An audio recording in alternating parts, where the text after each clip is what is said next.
Igbo mụrụ dị abụ nwaanyị ma nwa mmakwaluo anyị nọ n'okporo ámá taa bụ abalị 14 n'ọnwa abụọ n'afọ 2020 ka anyị mara ihe ndị mmadụ mara banyere emume a na-akpọ Valentine ka anyị mara ma ha ama ihe a na-akpọ Valentine n'olu Igbo kedu ihe Valentine bụ nyere ha sonyere m dị abụ nwaanyị ma gwa ha ka anyị gaa n'okporo ámá dị iche iche anyị nọ n'okwu nwa nke ọjị bịa ka anyị gaa. Valentine bụ ụbọchị eji echeta ndị ị hụrụ n'anya maọbụ ndị hụrụ gị n'anya maka icheta ezigbo nne m ọ ezigbo di m ọ ezigbo ndị ọyị m ndị nwoke kwanụ gịnị bụ Valentine n'olu Igbo?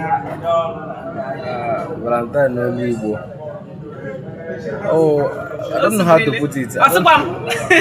Ngasụ ụbọchị nke ịhụnanya. Nyere gị gịnị bụ Valentine?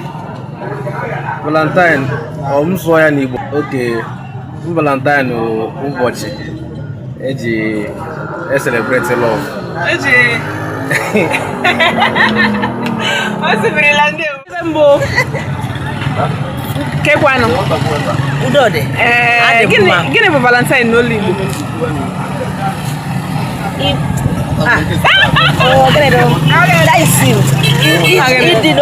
Ime njikọta ọnụ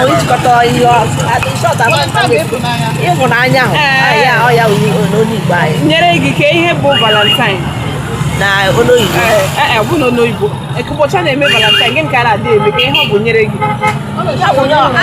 ịhụnanya isi oyi ịhụnanya for my family ma na ebe ndị ọzọ ndewo ya gaziere ego bụ na-acha mmemme na-acha uhie ọ dịkwa ka ịkpalitela Valentine. Gịnị bụ Valentine n'olu Igbo? Valentine dịka anyị matara ọ bụ ihe gbasara ịhụnanya dịka mmadụ ihu ibe ya n'anya na imewe ka igosi ịhụnanya n'ebe ndị ọzọ nọ. Gịnị ka enwere ike ịkpọ Valentine n'olu Igbo otu mkpụrụ okwu? Ịhụnanya. Gịnị kwanụ love? Ịtụgharịa ya ọkwa ịhụnanya.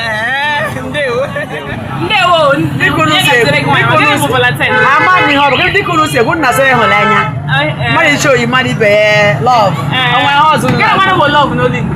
ịhụnanya Valentine bụ ka love. Ndewo. Biko gịnị bụ Valentine n'olu Igbo? Valentine bụ oge a na-eji egosipụta ịhụnanya. Otu mkpụrụ okwu bụ Valentine. Ịhụnanya. Gịnị bụ love? Ịhụnanya nọkwa. Ịhụnanya.